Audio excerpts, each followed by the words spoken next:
Il y a plus d'argile que de savon. C'est pour ça qu'elle a plus d'effet de nettoyage que certains produits. Rien ne vaut une bonne explication pour se laisser tenter. Et des explications, des démonstrations, il y en aura eu tout au long de cette 7e édition du Festibio Énergie. Habitat, alimentation, vêtements, tous les secteurs d'activité liés au bio étaient présents. Aujourd'hui, on peut pratiquement, honnêtement, on peut tout trouver en bio, sauf des ananas et du café où on ne faudrait pas en vendre. Et aujourd'hui, on a beaucoup de producteurs, on a beaucoup de magasins spécialisés, on a même des grandes surfaces qui s'y mettent. Et après, c'est vrai que il vient du bio partout et de qualité aussi. C'est vrai que ça s'améliore, les exploitations agricoles commencent à changer. Et pas seulement le mode de fonctionnement des exploitations, les modes de consommation évoluent eux aussi peu à peu. Avec par exemple ces étonnants cuiseurs solaires sans aucun raccordement électrique pour une efficacité et des économies assurées. C'est plus long, mais disons que l'avantage, c'est le goût de l'aliment. Parce que ça fait comme on cuisait à la mojette dans le temps au feu de cheminée. Elle était meilleure. Mais là, c'est pareil, c'est meilleur.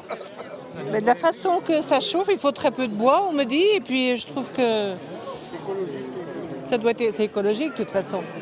D'autres misent sur la qualité du matériau. C'est le cas d'Alfredo, un Colombien qui propose des plats de cuisson en argile noire réfractaire, un produit 100% naturel. Et sa matière première, il la négocie directement avec les producteurs locaux. C'est comme les anciennes gamelles qu'on avait l'arrière-grand-mère il y a 50 ans qu'on a oublié, voilà. Et qui là qu'on faisait la meilleure cuisine, et c'était dedans, c'est pas mieux que cuisiner dans la terre, voilà. Il n'y a pas mieux que ça, voilà. Et comme ça, les gens ils se rendent compte que c'est de vrai, voilà. Enfin, s'il y a un secteur où le mode de consommation change, c'est peut-être en matière d'habillement. Moins de fabrication étrangère, plus de local, les acheteurs sont demandeurs de nouveaux produits. Les gens qui sont là, en principe, en foire bio, ont déjà fait la démarche. Ont déjà fait le tour de tous les produits chinois qu'on peut distribuer. Ils n'en veulent plus. Ils décident de mettre un petit peu plus cher peut-être, mais ils se sont rendus compte que de toute façon c'était une économie, parce que c'est un produit qui dure, c'est un produit de qualité, c'est pas un produit qu'on jette tous les 15 jours ou tous les 3 mois.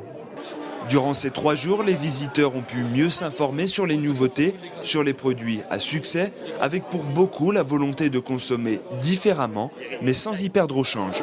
40.